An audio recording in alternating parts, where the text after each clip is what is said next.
رهایی از دام نگرانی. چگونه مغز به تصور بدترین احتمالات وادارمان می کند؟ نویسنده دیوید ای کاربونل، گوینده کامبیز خلیلی. متن پشت جلد. هنگامی که نگرانیتان را فریاد می‌زنید، فقط آن را بر زبان نمی‌آورید، بلکه آن را می‌شنوید. وقتی روبروی آینه نگران می‌شوید، نگران شدنتان را می‌بینید. دیگر فقط در ذهنتان نگران نیستید. نگرانی مزمن اغلب اوقات توجه و انرژیتان را به جای زندگی به سمت و سوی دیگری هدایت می کند و باعث می شود اوقات خود را بیشتر و بیشتر در ذهنتان، یعنی در دنیای درونیتان بگذرانید. باعث می شود به جای اینکه پا به دنیای بیرونی بگذارید و زندگی را دریابید، مدام در حال مبارزه با نگرانی باشید. به جای اینکه تلاش کنید والدی خوب، دوستی خوب، کارمندی خوب، همسایه‌ای خوب و هر چیز خوب دیگری که می‌خواستید باشید، وقتتان را مدام به مبارزه با نگرانی بگذرانید. رویکرد دکتر کاربونل به مفهوم نگرانی نه تلاش برای تجزیه و تحلیل یا حذف آن، بلکه تغییر رابطه شخصی با آن است، به طوری که وجود شک یا نگرانی باعث ایجاد حداقل ناراحتی شود. در کتاب رهایی از دام نگرانی، نویسنده با مثالها و نمونه‌های موردی موضوع را خواندنی‌تر و قابل فهم‌تر می‌کند. با بررسی شیوه‌های قدیمی رویارویی با نگرانی، روش خاص خود را ارائه می‌دهد و مخاطب را راهنمایی می‌کند تا از پس مسئله اضطراب و نگرانی برآید. اگر نگرانی بیش از حد زندگی شما را تحت تأثیر قرار داده، لازم است حتما یک نسخه از این کتاب اثر دیوید کاربونل را تهیه و مطالعه کنید. کاربونل استادی خردمند و دلسوز در این کتاب توضیح می دهد که چرا شیوه های قدیمی و فرسوده غلبه بر نگرانی دیگر کاربردی ندارند و چرا تلاش های ما برای رهایی از نگرانی با شکست مواجه می شوند. کاربونل در این اثر روش هایی را آموزش می دهد که به احتمال زیاد برای شما جدید هستند و به طرز خارق العاده‌ای مؤثر واقع می شوند. کاربونل با قلمی شیوا، سرگرم کننده و قابل فهم و نیز با حس شوخ طبعی این اثر را خواندنی کرده است. حین خواندن کتاب بخش‌های زیادی را علامت گذاری کردم، جاهایی که دیدگاه‌های ارزشمند و ابزار مفیدی ارائه می‌کردند و نیز بخش‌هایی که من را به تبسم واداشت و باعث شد با صدای بلند بخندم. به ویژه از اینکه او تلاش‌های سرسختانه ما برای توقف نگرانی را به گرفتن یک خوک چرب روی یخ تشبیه کرده خیلی خوشم آمد. بنابراین چنانچه زندگی شما تحت تأثیر نگرانی است، راه حل‌های ارائه شده در این کتاب و البته سرگرمی‌هایش را از دست ندهید. نیل سایتمن، مروج خودباوری، مربی و معلم ناماشنای بین المللی برای افرادی که از اضطراب بهبود می‌یابند، عضو انجمن اضطراب و افسردگی آمریکا و رئیس سابق کمیته آموزش انجمن اضطراب و افسردگی آمریکا. پیشگفتار. باعث خرسندی من است که این اثر را معرفی می کنم. در ابتدا که دست نوشته را دیدم، چنان هیجان زده شدم که می‌خواستم قبل از چاپ کتاب آن را به همه بیمارانم و البته همه درمانگرانی که می شناختم معرفی کنم. تنوع گسترده‌ای از کتاب‌های خودیاری وجود دارد که می‌توان به آنها رجوع کرد، اما این کتاب نباید نادیده گرفته شود، زیرا اثری نفیس و شامل مواردی ارزشمند است. دکتر کاربونل به شیوهی سخن می‌گوید که همگان را شیفته می‌کند و باعث می‌شود نسبت به آنچه تاکنون می‌دانستند تجدید نظر کنند. آیا انتظار این را داشتید که شنیدن کتابی در مورد نگرانی واقعاً اینقدر جذاب باشد؟ این کتاب فصل به فصل در برگیرنده مثالها و توصیفاتی در مورد فرایندهای فکری و داستانهای خیالی معمولی پیرامون نگرانی است که لبخندی ناشی از لذت شناخت را بر لب شنونده می نشاند. نقاط ضعف یک ذهن مضطرب معمولی را به گونه‌ای هوشیارانه و مهربانانه توصیف می کند که شما مشتاقانه به شنیدن ادامه می دهید. و سپس توضیح می دهد که چگونه می توان از حلقه های نگرانی به شیوهی خارج شد که هم ضد غریزه باشد و هم در دنیای واقعی ملموس باشد. چه افرادی باید این کتاب را بخوانند؟ افرادی که بیش از حد نگران هستند، افرادی که نگران نگرانی هایشان هستند، کسانی که افراد نگران را دوست دارند و می‌خواهند به آنها کمک کنند و آنهایی که افراد نگران را معالجه می کنند. این کتاب برای کسانی است که هیچگاه کتابی با موضوع خودیاری نخواندند و برای آنهایی است که حجم زیادی از این کتاب‌ها را روی میز مطالعه‌شان انباشته کرده‌اند. برای کسانی است که هیچگاه به درمان نپرداختند. برای کسانی است که همکنون در حال درمان هستند و کسانی که سعی در درمان خود داشتند و ناامید شدند. حتی افرادی که شیوه درمان شناختی رفتاری و استفاده از دارو را امتحان کردند و هر دو روش را تا حدودی مفید یافتند، در اینجا چیزی جدید و رهایی بخش خواهند یافت. در تاریخ رواندرمانی رویکردهای زیادی برای نگرانی وجود داشته که همگی برگرفته از نظریه‌های روانشناختی روز هستند. چندین دهه درمان افراد نگران شامل تحقیق برای یافتن دلیل این موضوع بود که چرا افراد بابت هر چیزی که نگرانشان می‌کرد مضطرب بودند، زیرا با یافتن دلیل این مسئله انتظار می‌رفت مشکل برطرف شود. اما با اینکه بسیاری از افراد اطلاعات زیادی در مورد خود به دست می‌آوردند، نگرانی اغلب همچنان ادامه داشت. یکی دیگر از مکتب‌های درمانی پیشنهاد می‌کند با توجه به اینکه نگرانی اساساً یک فکر غیر منطقی منفی است، شناسایی این خطاهای فکری و تغییر آنها به افکاری مثبت‌تر و معقول‌تر برای تسکین نگرانی مؤثر است. اگرچه افراد به درستی می‌دانند که موارد صحیح برای فکر کردن چه چیزهایی هستند، اما نگران‌ها گذشته را می‌کاوند و به ایجاد اندوه ادامه می‌دهند. همچنین از این نگرانند که اشکال کار آنها چیست. بنابراین نمی‌توانند در گفتگوهای بیپایان درونیشان به بهترین توصیه‌های خود گوش دهند. دکتر کاربونل تغییر رابطه شخص با نگرانی را جایگزین تلاش برای تجزیه و تحلیل یا حذف آن می‌کند، به طوری که وجود شک یا نگرانی باعث ایجاد حداقل ناراحتی شود. او مقابله با نگرانی را منع کرده و به دعوای درونی پایان می‌دهد. چنانچه از احترام به محتوای نگرانی با دلواپسی و تمرکز بر آنها خودداری کنید، نگرانی‌های خود را از آنچه برای رشد و شکوفایی نیاز دارند محروم می‌کنید. او نشان می‌دهد که چگونه تغییر نگرش می‌تواند شادی و دیگر احساساتی را که نادیده گرفته شده‌اند آزاد کند. در دیدگاه او، افکار نگران کننده نه به عنوان علائم، پیام‌ها، خبرها یا فراخوان‌هایی که نیاز به اقدام فوری داشته باشند، بلکه به عنوان سؤال‌های بی‌پاسخی تلقی می‌شوند که ارزش توجه کردن ندارند. یادگیری تمایز بین افکاری که منجر به اقدامات مفید می‌شوند و ناراحتی یک ذهن مضطرب اولین وظیفه‌ای است که او آموزش می‌دهد و سپس شنونده را گام به گام در مسیری به سوی بهبودی پیش می‌برد. دکتر کاربونل ناظر خردمند و بدون قضاوت ذهن انسان است و همه ما می‌توانیم از آموزه‌های او بهره‌مند شویم. اینکه شجاعت داشتید شروع به شنیدن این کتاب کنید، قدم نخست بود. این سفر خودآموزی را ادامه دهید و خواهید دید قبل از اینکه آن را به پایان برسانید، کتاب را به دیگران نیز پیشنهاد خواهید کرد. سالی وینستون، دکترای روانشناسی.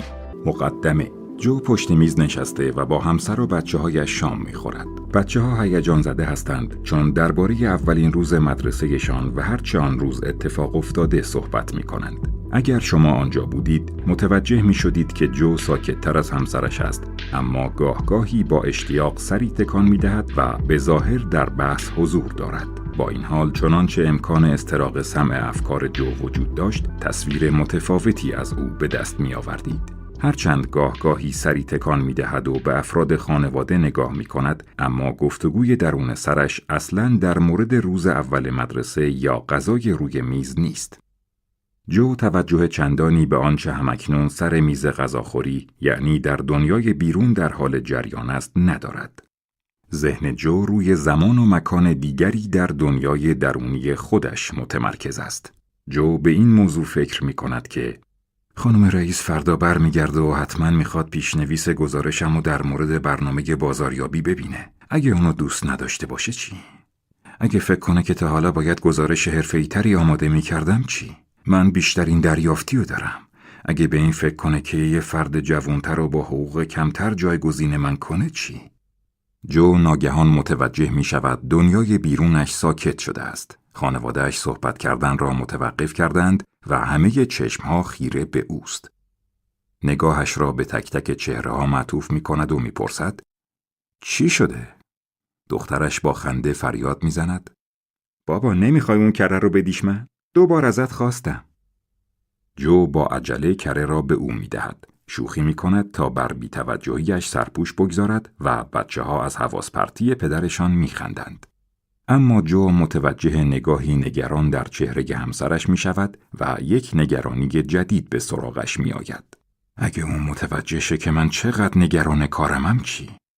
من دوست ندارم اون نگران بشه. چرا نمیتونم راحت بشینم و شاممو بخورم؟ و سپس وقتی که خانواده سرگرم بازیگوشی‌های سگ خود میشوند، جو دوباره به فکر فرو میرود و به دنیای درونی خود باز میگردد. امیدوارم امشب خواب راحتی داشته باشم. باید قبل از اینکه رئیسو ببینم خوب بخوابم. اگه نتونم خوب بخوابم چی؟ بعضی افراد به ندرت و شاید در مقابل مشکلات جدید زندگی این نوع نگرانی را تجربه می کنند. اما این تنها مورد نگرانی برای جو نیست. او در دیگر موقعیت‌ها هم چنین تجربیاتی را دارد. جلسه با پرسنل، گفتگو با رئیس، یکشنبه شب‌ها در خانه وقتی که همزمان با تماشای تلویزیون با همسرش هم صحبت می کند و افکارش به مسائل کاریش در هفته آینده متمرکز می شود و دیگر مسائل. هرچند جو بسیار نگران است، اما این برای اکثر اطرافیان مشهود نیست. در واقع افرادی که جو را میشناسند او را یک مرد کاملا آرام توصیف می کنند و میگویند هیچ چیزی جو را نگران نمی کند. درست میگویند. در عمل چنین است. اما آنچه جو را اذیت می کند در دنیای درونی در ذهنش اتفاق می افتد. زیرا اغلب در تلاش است تا اذیت و آزار افکارش را متوقف کند که البته این به ندرت کارساز است. نگرانی رخدادی آزاردهنده و متداول برای اکثر انسان هاست. اما نگرانی چیست؟ نگرانی ها فقط افکار و تصوراتی هستند که ما تجربه می کنیم. آنها چیزهای بدی در مورد آینده به همراه دارند. هیچ کس از آینده خبر ندارد، اما نگرانی ها وانمود می کنند که خبر دارند و این اتفاق بسیار بدی است. واقعاً بد.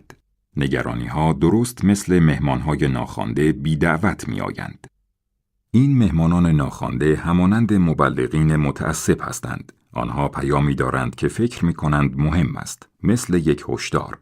این هشدار را بارها و بارها ارائه می کنند، حتی اگر فضای مهمانی را آشفته کند یا حتی اگر هیچ کس نخواهد بشنود، زیرا تصور می کنند با این کار شما را از خطر می رهانند.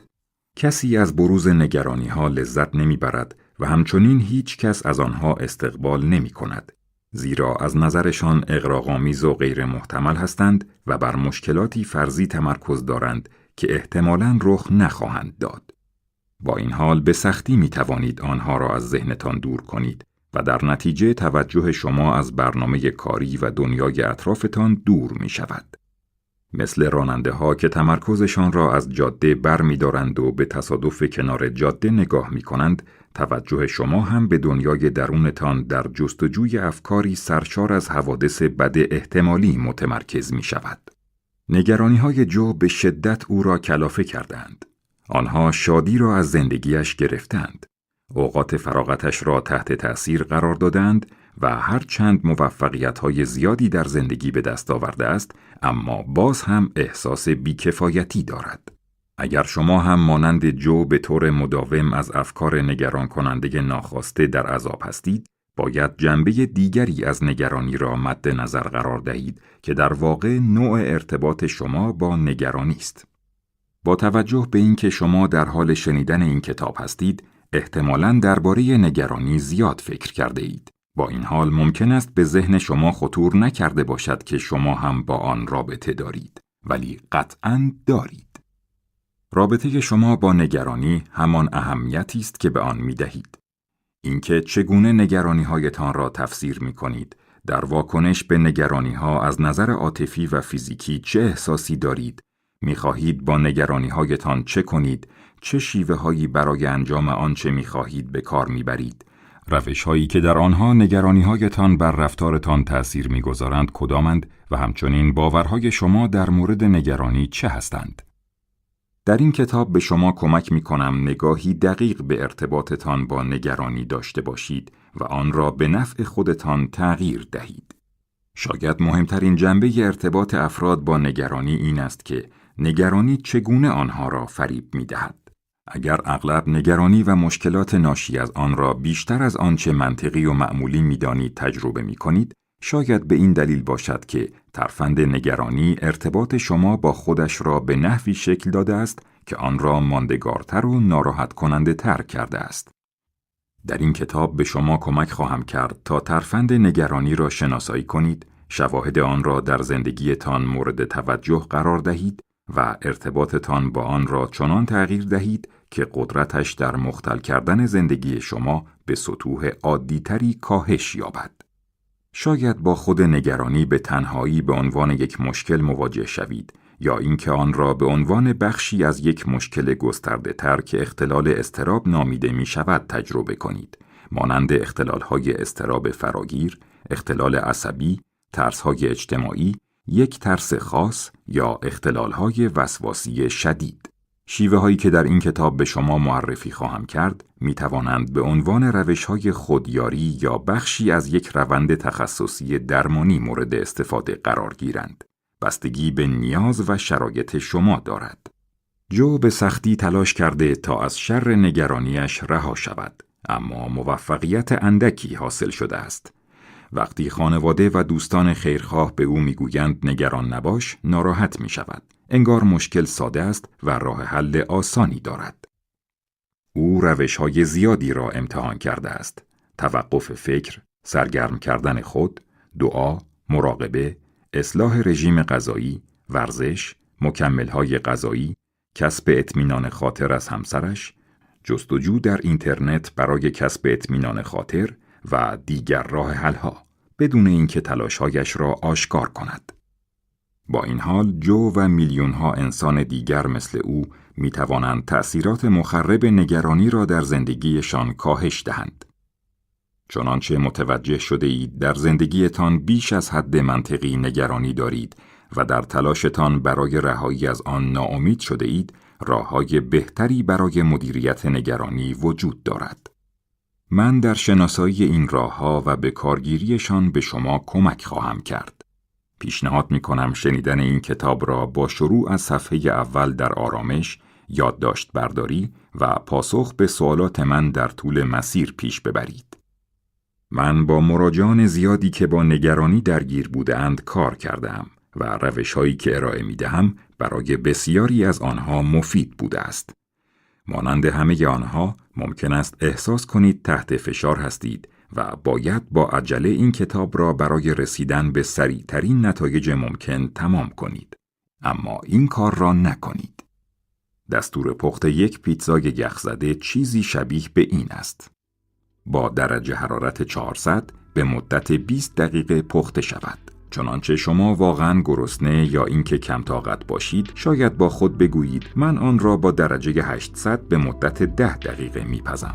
ولی بعد از اینکه مأمورین آتش نشانی خانه شما را ترک کردند، هنوز گرسنه خواهید بود. عجله نکنید. من میدانم شما گرسنه هستید، اما برای شنیدن وقت کافی بگذارید. این کتاب از ذهنتان پاک شدنی نیست.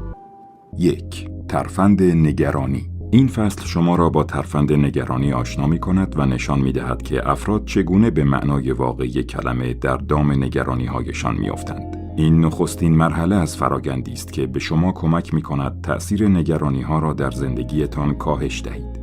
نگرانی همراه همیشگی و دغدغه مداوم برخی از افراد است. هنگامی که از چگونگی عملکرد نگرانی آگاه شوید، کمتر فریب آن را خواهید خورد و در دور کردنش از زندگیتان موفق‌تر خواهید بود.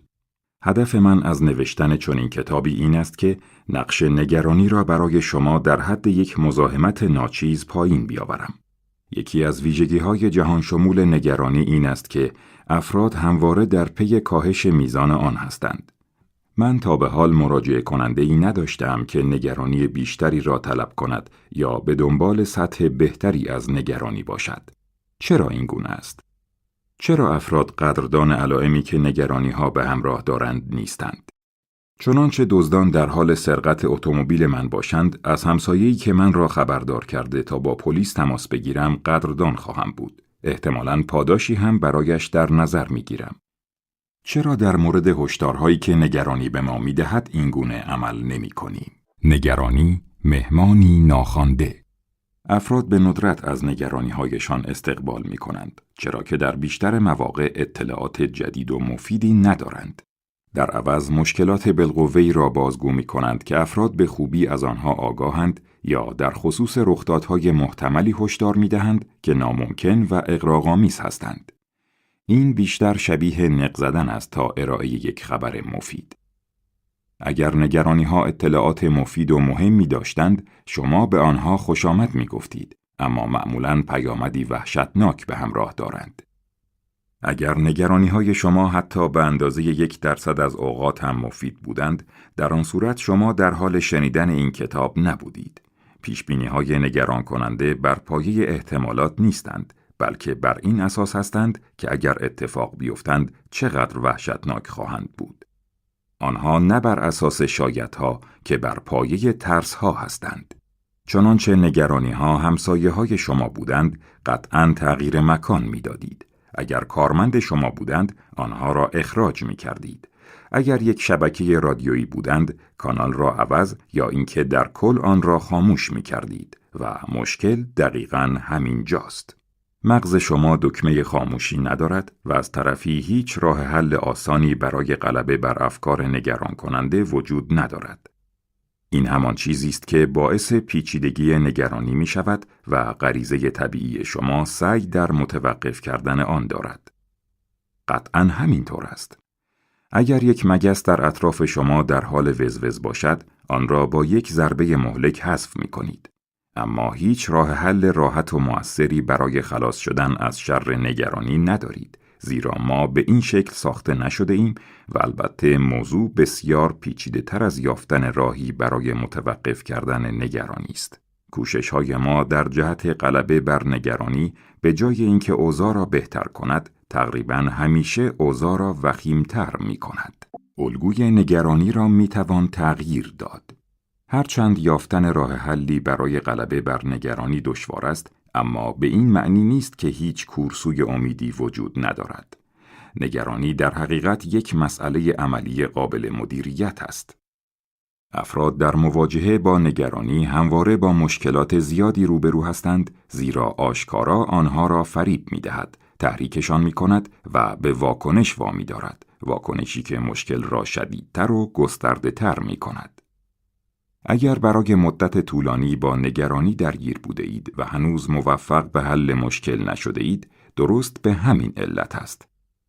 مشکل شما در حل مسئله نگرانی به این خاطر نیست که بسیار ضعیف، عصبی، گیج یا به شدت آسیب پذیر هستید.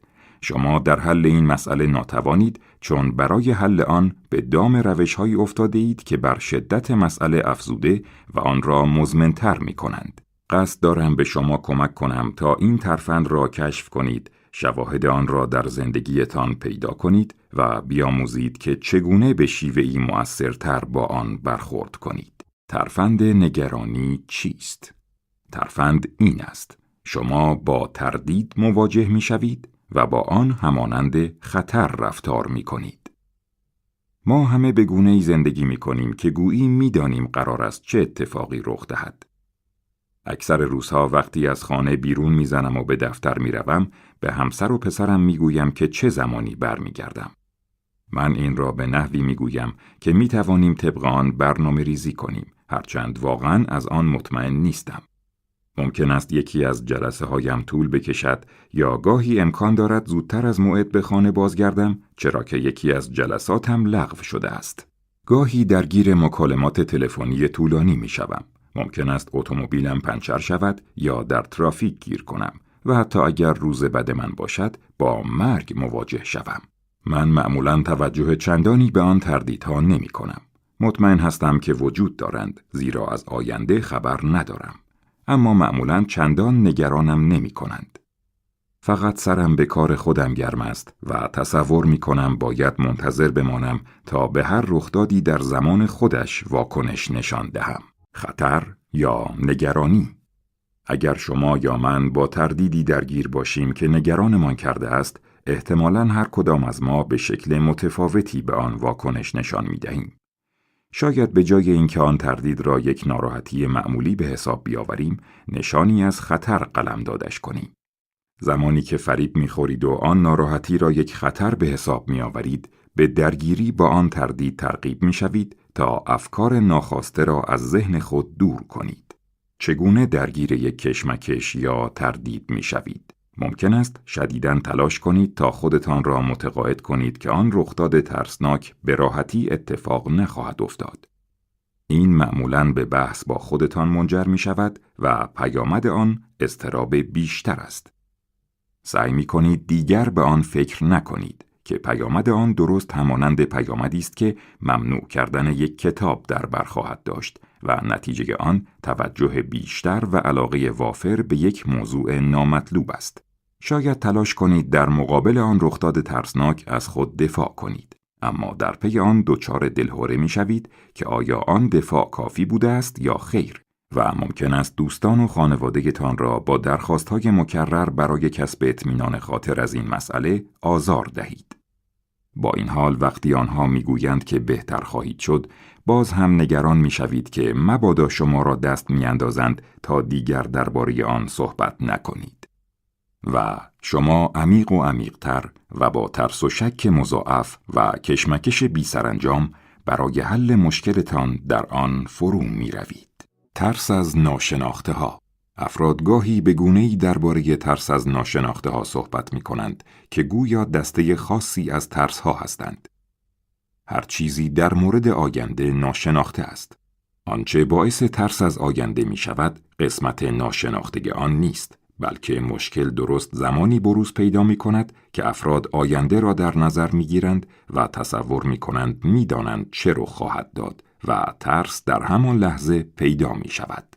اگر قصد داشته باشید امشب برای رئیستان و همسرش مهمانی شام برگزار کنید و دچار تردید شوید که اگر در ترافیک گیر کنم چه می شود، ممکن است برای اطمینان خاطر از اینکه چنین حادثه‌ای رخ نخواهد داد، آن تردید را از خود دور کنید. مثلا می توانید سیستم مکانیابی خود را به گونه‌ای تنظیم کنید که شما را از تأخیر در ترافیک مطلع کند. وبسایت اداره راه را برای کسب اطلاعات بیشتر چک کنید یا اینکه با شماره 141 تماس بگیرید. همچنین می توانید از دسترسی‌های محلی استفاده کنید، حتی اگر مسیر شما را طولانی تر کنند. می توانید برای کسب اطمینان در این زمینه با همسرتان تماس بگیرید و با او مشورت کنید. می توانید به برنامه جایگزین هم فکر کنید و به این منظور رستورانی را در نظر بگیرید که بتواند در صورت لزوم در مدت زمان کوتاه به شما غذا بدهد و شماره تلفنش را در دسترس داشته باشید. اینجا ممکن است متوجه شوید که نقش تلفن همراهتان در این قضیه خیلی پررنگ شده و لازم است خیلی بیشتر حواستان به شارژ باتریش باشد. چنانچه سرماخوردگی شما در زمستان بیش از حد معمول طول بکشد و شما را به این فکر بیندازد که نکند من سرطان یا مرضی وحشتناک گرفتم، ممکن است از همان راه‌های مشابه برای دور کردن این فکر از ذهنتان اقدام کنید. شاید با پزشکتان مشورت کنید و البته معمولاً هم ایده بدی نیست، ولی اگر این کار هم شما را راضی نکند، شاید با پزشکان دیگری نیز مشورت کنید. ممکن است علائم خود را در سایت‌های مختلف اینترنتی جستجو کنید. ممکن است به آگهی‌های ترحیم رجوع کنید تا ببینید آیا کسی همسن شما اخیراً از بیماری سرطان درگذشته است یا خیر. شاید به یک دایره المعارف پزشکی نگاه کنید. ممکن است از همسایه‌ها پرسجو کنید که آیا از چنین سرماخوردگی‌هایی در اطراف خود خبر دارند یا نه. در هر مورد می توانید زمان و تلاش زیادی صرف کنید تا به خودتان ثابت کنید که موردی برای نگرانی نیست. هیچ احتمالی برای گرفتار شدن در ترافیک طولانی یا ابتلا به سرطان وجود ندارد. متاسفانه از آنجایی که شما واقعاً نمی توانید ثابت کنید چون این چیزی رخ نخواهد داد، احتمالاً این تلاش‌ها کمکی نمی‌کنند که از دست نگرانی‌ها خلاص بشوید. می شود به این نتیجه رسید که احتمال رخ دادنشان کم است، ولی هیچ راهی وجود ندارد که ثابت کند حقیقتاً فردا مصیبتی اتفاق نمی افتد. زیرا اگر شواهد شما ضعیف باشند، هر چیز نامحتملی ممکن است محتمل به نظر برسد. بنابراین نمی توانم ثابت کنم که هیچ چیز مانع دیر رسیدن من برای شام نمی شود، زیرا مطمئن بودن غیر ممکن است. این به خودی خود باعث آزارم نمی شود. با این حال اگر به واسطه این فکر واقعاً اذیت بشوم، به احتمال زیاد تحریک می شوم تا به هر روشی از شر آن خلاص بشوم. و این درست جایی است که ممکن است به دردسر بیفتم. آیا می توانید آینده را پیش بینی کنید؟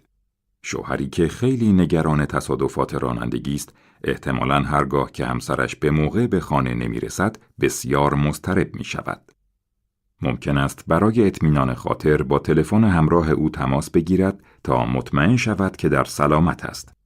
و چنانچه همسرش به طور اتفاقی گوشی را خاموش کرده باشد یا اینکه گوشی در ته کیفش زیر وسایل دیگر باشد و صدای زنگش را نشنود، تلاش مرد برای آرامش خود نتیجه‌ای جز تردید و ترس در بر نخواهد داشت.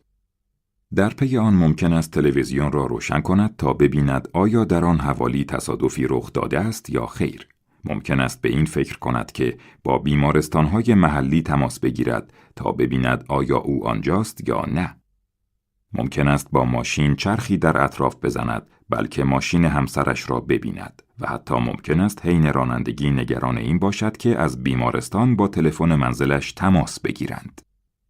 البته در صورت داشتن تلفن ثابت او ممکن است فقط در خانه بماند و با نگرانی قدم بزند و به این فکر کند که چه کاری باید انجام دهد.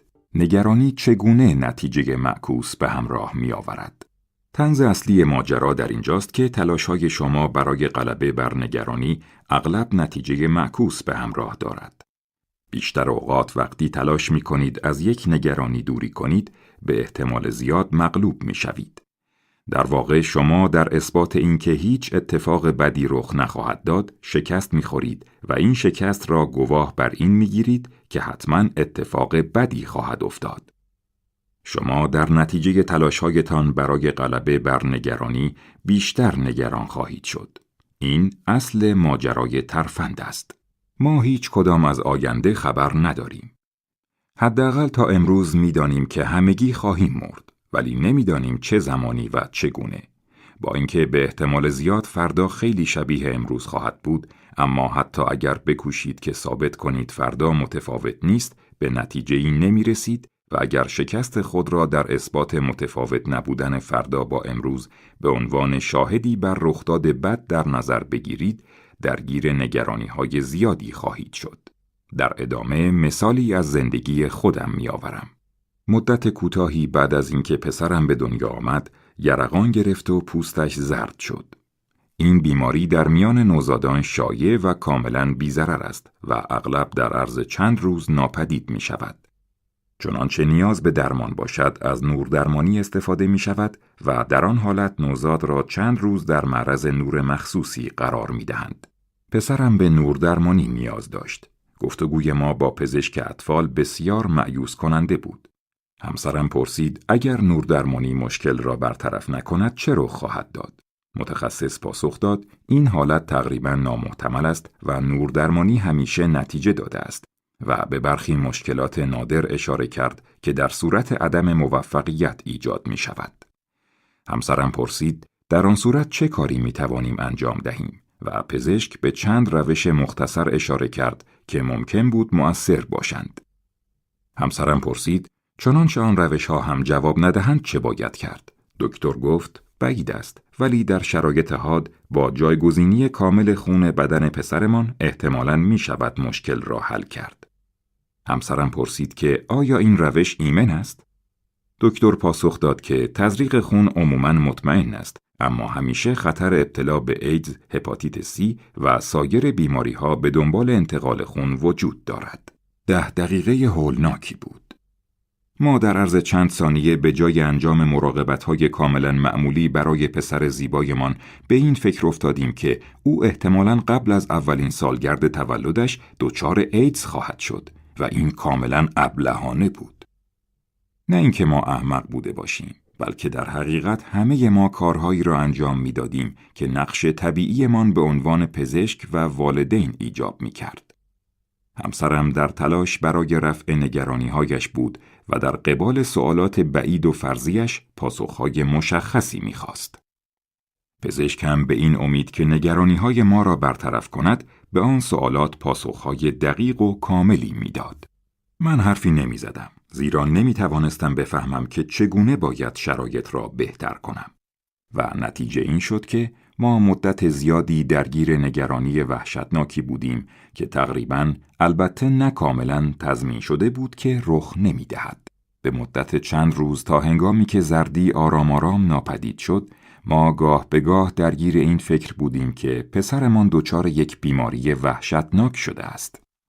اگر من میگویم تقریباً اما نه کاملاً تضمین شده بود که رخ نمی‌دهد، زیرا شما هرگز نمی‌توانید از رخ ندادن یک اتفاق مطمئن شوید. حتی اگر آن چیز غیر ممکن باشد، باز هم به اطمینانی که می‌خواهید دست نخواهید یافت. در اینجا مثالی می‌آورم تا منظورم را بهتر بیان کنم. اگر نیروی جاذبه از بین برود و ما به شکل وارونه در هوا شناور بشویم و سرمان به جای کوبیده شود چه؟ دانشمند: این غیر ممکن است. به دلیل مکانیک کوانتومی، قانون ترمودینامیک، پایه بنیادی و فلان و فلان و فلان. ولی اگر رخ دهد چه؟ نگرانی همیشه حرف آخر را میزند. اجازه دهید اکنون از شما سوالی بپرسم. آیا اتومبیل شما پنچر است؟ از پنجره به بیرون نگاه نکنید. هر وقت که در دفتر کار نشسته ایم و این سوال را از افراد میپرسم، تقریباً همیشه میگویند نه.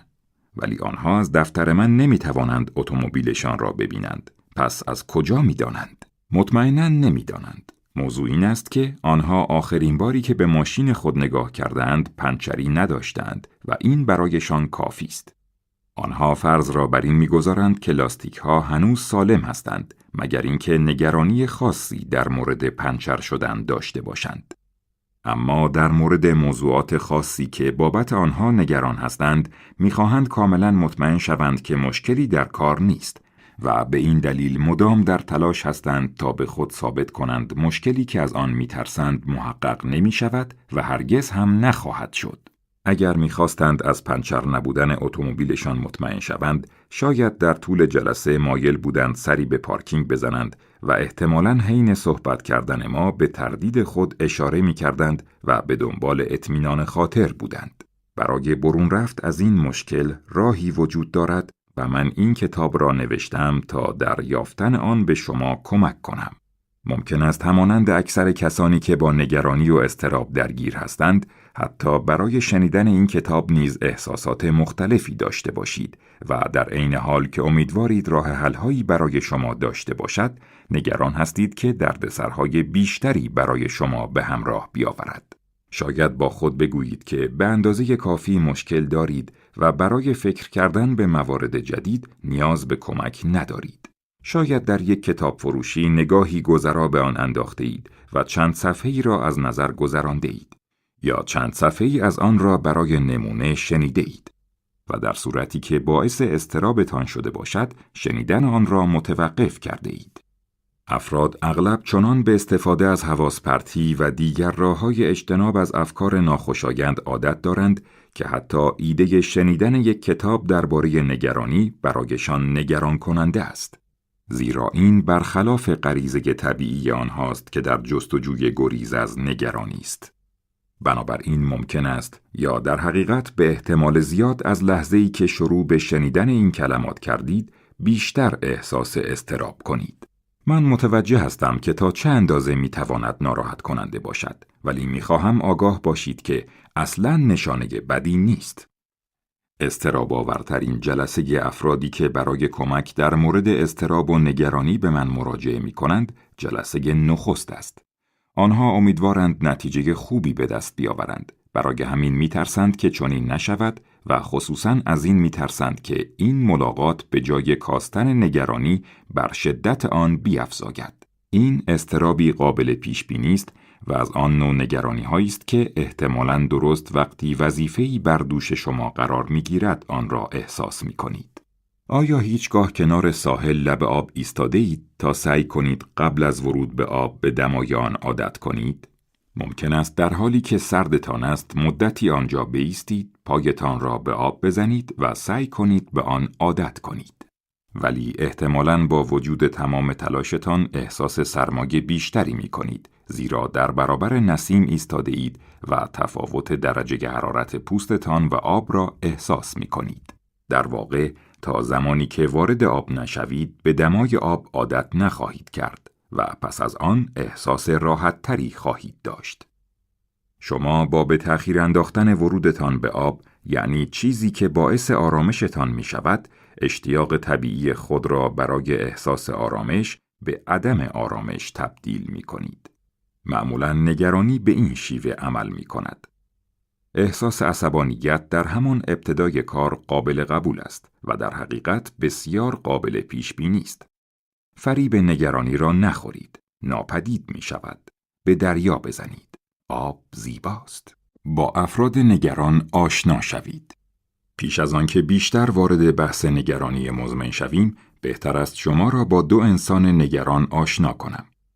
برای همه ما مشاهده و درک الگوهای دیگر انسانها آسانتر از خودمان است. این از ویژگی‌های آدمی است. شاید شنیدن درباره تجربیات دیگر افراد که به نوعی درگیر نگرانی مزمن بودند به شما کمک کند تا نگرانیتان را بهتر درک کنید. به ویژه داشتن فرصت آشنایی با تجربیات افراد دیگری که درگیر نگرانی مزمن بودند شاید باعث شود مواردی را کشف کنید که در آنها فریب نگرانی را می‌خورید و به گونه‌ای عکس‌العمل نشان می‌دهید که اوضاع را خرابتر می‌کند. این افراد به آن شکلی که در ادامه توصیف می‌کنم واقعی نیستند، بلکه ترکیبی از مراجعینی هستند که در طول سالها تجربه با آنها کار کرده‌ام. با این حال جزئیات کشمکش‌های آنها به درستی نشان می‌دهد که دست و پنجه نرم کردن با انواع نگرانی مزمن چگونه است. مورد 1. اسکات. اسکات پشت میزش نشست. در حالی که به کامپیوترش نگاه می‌کرد، هر از گاهی چند کلیک می‌کرد، اما فکرش جای دیگری بود. در تهیه گزارشش پیشرفت چندانی نداشت و نگران بود. او بابت این نگران بود که اگر آنقدر نگران باشم که نتوانم کار کنم چه؟ تصاویری از مأمورین حراست که به دفترش می آیند و او و وسایلش را بیرون می برند از ذهنش گذشت. آیا کارمندانش در راهرو می ایستند و رفتن او را نگاه می کنند؟ آیا مستقیم به خانه می رود و به همسرش می گوید؟ آیا همسرش با ناراحتی او را ترک می کند؟ اگر عصبی باشد و با کسی درگیر شود به او آسیب برساند و دستگیر شود چه؟ سرش درد گرفت و فکری مبهم به سراغش آمد که شاید آن همه نگرانی باعث شده خونریزی مغزی کند. زیاد از خونریزی مغزی و اینکه چطور اتفاق میافتد سر در نمی آورد، ولی با خودش گفت اگه همینطوری اتفاق بیفته یعنی در حالی که پشت میز نشستم و نگرانم چی؟ احساس تشنگی کرد. به یاد هشدارهایی افتاد که در پروازهای طولانی با هواپیما در مورد کم‌آبی بدن داده می شود. از خودش پرسید کم‌آبی بدن تو چه سطحی خطرناک میشه؟ شاید کم‌آبی خونریزی مغزی را تشدید می کند. صندلیاش را به عقب راند، بلند شد و به سمت آبسردکن رفت. کمرش درد گرفت. به یادش آمد که شب گذشته چقدر بد خوابیده است و امیدوار بود امشب وضعیت بهتری داشته باشد. به این فکر فرو رفت که آیا بهتر است زودتر به رخت خواب برود یا دیرتر؟ اگر آنقدر خسته بشود که در محل کار فرد مفیدی نباشد چه؟ همانطور که به سمت آبسردکن می رفت به یادش آمد که رئیسش تمام روز در دفترش حضور دارد و مجبور بود برای رسیدن به آبسردکن از کنار دفتر او بگذرد. اگر خانم رئیس سرش را بالا بیاورد و متوجه او بشود چه؟ چه می شود اگر خانم رئیس فکر کند که چرا اسکات در دفترش مشغول کار نیست و فکر کند که او توان کاریش را از دست داده؟ اگر خانم رئیس با دیدنش فریاد بزند سلام اسکات و او نتواند در پاسخ خانم رئیس چیزی بگوید و فقط هاج و واج بماند و منمن کند چه؟ او یک بررسی عملکرد 3 ماهه داشت. اگر خانم رئیس امروز با دقت به او نگاه می‌کرد و متوجه اضطرابش می‌شد چه؟ سابقه کاری خوب زیاد، ارزیابی‌های مثبت و ترفیعاتی مداوم داشته ولی چنانچه در حال از دست دادن جایگاهش باشد و این نکته برای خانم رئیس و دیگران محرز شده باشد چه؟ اگر تا الان هم متوجه شده باشند چه؟ اسکات از آب خوردن صرف نظر کرد، به دفتر کارش برگشت و تلاش کرد روی کارش متمرکز شود. اصلاحاتی روی آن انجام داد. اما چندی نگذشت که این فکر دوباره به سرش زد. اگه به خاطر کم آبی تشنج کنم چی؟ او سعی کرد با بازی کامپیوتری خود را از این افکار برهاند. اما افکار نگران کننده رهایش نمی کردند. در نهایت اسکات مرورگر خود را باز کرد و به جستجو در مورد تشنج، کم آبی بدن و خونریزی‌های مغزی پرداخت. و این داستان همچنان ادامه دارد. اسکات در حقیقت یک مرد سالم و یک کارمند مؤثر و ارزشمند است که خانواده‌ای خوب و یک زندگی ظاهراً شاد دارد. با این حال اسکات فردی نگران است. او به سختی تلاش کرده تا نگرانیش را کنترل کند و شیوه‌های بسیاری را امتحان کرده است. او مدتی دارو مصرف می‌کرد، اما از احساسی که به او دست می‌داد خوشش نمی‌آمد و نگران عوارض جانبی طولانی مدت آن بود، اگرچه دکتر گفته بود احتمالاً هیچ گونه عوارضی نخواهد داشت. اکنون برای اینکه بدون این پهلو و آن پهلو شدن سریعتر به خواب برود، بیش از گذشته می‌نوشد. این کمکش می‌کند بهتر بخوابد، اما هنگامی که از خواب بیدار می‌شود، انگار اصلاً استراحت نکرده و نگران این است دائم الخمر شود. اسکات برای حفظ سلامتیش ورزش می‌کند و رژیم غذایی کنترل شده‌ای دارد، اما متوجه شده است که ذهنی ناسالم در بدنی سالم دارد. مدتی به مراقبه فکر می‌کرد، ولی از این واهمه داشت که مبادا ذهنش خالی شده و با افکار نگران کننده تری پر شود.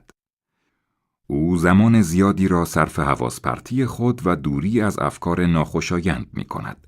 دیگر اخبار را دنبال نمی کند و روزنامه نمی خواند، چرا که از موضوعات ناخوشایند واهمه دارد و سریال های تلویزیونی با موضوعاتی در خصوص بیمارستان و دیگر مسائل پزشکی اجتناب می کند. فردی با نگرانی مزمن.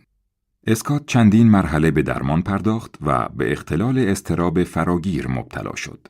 درمانی روی او صورت گرفت که بر دوران کودکی و تجربیات زندگیش تمرکز داشت. این درمان به او کمک کرد تا خودش را بهتر بشناسد، اما در مورد نگرانی هیچ کاری صورت نداد. او درمان شناختی رفتاری را امتحان کرد که به او کمک می‌کرد افکارش را ارزیابی کند و خطاهای فکریش را بیابد تا بتواند در صدد اصلاح آنها برآید. این کار به نظر مفید می‌آمد، اما به مرور زمان متوجه شد که بر روی افکارش متمرکز شده است و مدام با خودش بحث می‌کرد که آیا افکارش اغراق‌آمیز هستند یا نه. او سعی می‌کرد تمام خطاها را از افکارش بزداید و هنگامی که قادر به انجام آن نبود، احساس سرخوردگی و دلهره به او دست می‌داد. در نوشتن و ارزیابی افکارش احساس تضاد می‌کرد، زیرا به نظر می‌رسید گاهی برایش دردسر درست می‌کنند و به تدریج درمان را کنار گذاشت. اسکات هنگامی که نگران نیست بهترین حال و احوال را دارد. گاهی روزها و حتی هفته‌هایی را بدون هیچ نشانی از نگرانی سپری می‌کند. احساس خوشایندی برایش دارد. اما دیر یا زود وقتی متوجه می شود که چقدر حالش خوب است و می فهمد اخیراً نگران نبوده است، افکار به سراغش می آیند. اگه دوباره احساس نگرانی کنم چی؟ و بعدش را می توانید حدس بزنید. دوباره نگران است و برای پایان دادن به آن تلاش می کند. شکست می خورد و چرخه همچنان تکرار می شود. گاهی سرشار از ناامیدی می شود، زیرا مدام بین نگرانی در مورد مشکلاتی احتمالی که به نظر نمی رسد هیچگاه رخ دهند و نگرانی برای اینکه چرا او آن همه نگرانی دارد در نوسان است. اسکات دچار نوع شدیدی از نگرانی مزمن است، اما جای امیدواری و امکان کمک به او وجود دارد. و همچنین برای شما چنانچه با این مسئله دست و پنجه نرم می کنید. مورد 2. آنه در مورد تعاملات اجتماعی نگران است. او معمولاً در مورد افرادی که از قبل شناخت خوبی نسبت به آنها دارد با مشکلی مواجه نیست. اما از ملاقات با افراد جدید یا ناآشنا، رویارویی با رؤسا و افراد با نفوذ و فعالیت‌های گروهی مضطرب می‌شود. آنه بدون شوهرش به هیچ مهمانی یا دیگر مناسبت‌های اجتماعی نمی‌رود، زیرا می‌ترسد وارد گفتگو شود و به قدری مضطرب می‌شود که نمی‌تواند صحبت کند. او معمولاً قبل از ورود به هر جمعی چند لیوان آب می‌نوشد. اگه چیزی به ذهنم نرسه که بگم و مردم فقط بهم نگاه کنن و منتظر صحبت من باشن چی؟ او نگران است. حس می‌کند در دام یک مناسبت اجتماعی گیر افتاده است. آشکارا مضطرب است و با دستهای لرزان و تعریق شدید و ناتوانی در صحبت کردن دیگران را متوجه این قضیه می‌کند. مادامی که شوهرش همراه اوست، مطمئن است که میتواند بر خودش مسلط بشود، زیرا همسرش صحبت را ادامه خواهد داد و او در این فاصله میتواند خودش را آرام کند یا چند دقیقه‌ای به دستشویی برود. این که میتواند لحظاتی به بهانه دستشویی عذرخواهی کند و جمع را ترک کند، مدتی او را آرام میکند، اما بابت همین مسئله هم نگران است. در واقع هیچگاه برای آرام کردن خود از ایده دستشویی استفاده نکرده است. او فکر می کند اگر این کار را انجام بدهد، دیگر نمی تواند در طول مهمانی به دستشویی برود، زیرا دیگران متعجب خواهند شد که چرا او مرتب به دستشویی می رود. از آنجایی که تصور می کند فقط یک بار می تواند از این ایده استفاده کند، همانند کارت خروج از زندان در بازی مونوپولی، تصور می کند باید آن را برای مواقع ضروری نگه دارد. و به همین دلیل در حقیقت نمی تواند اصلاً از آن استفاده کند. آنه از اضطرابش کاملاً آگاه است و تلاش می کند حسش را نزد خود نگه دارد. او نگران این موضوع است که اگر کارفرما و همکارانش از اضطراب او در گفتگوهای روزانه مطلع شوند چه فکری می کنند. رئیسش در چندین مناسبت از او درخواست کرده جلسه ای را هدایت کند و آنه هر بار با دلایل متفاوتی از آن تفره رفته است. او نگران تمام شدن عذر و بهانه‌هایش است و با نگرانی فکر می کند اگه رئیس باورشو به من از دست بده چی؟ ترس از قضاوت شدن. ترس آنه قضاوت دیگران درباره اوست. نگرانی او به خصوص از آن جهت است که به خاطر مضطرب بودنش مردم فکر کنند مشکلی دارد و از او دوری کنند و به خصوص هنگامی که حضور ندارد پشت سر او حرف بزنند.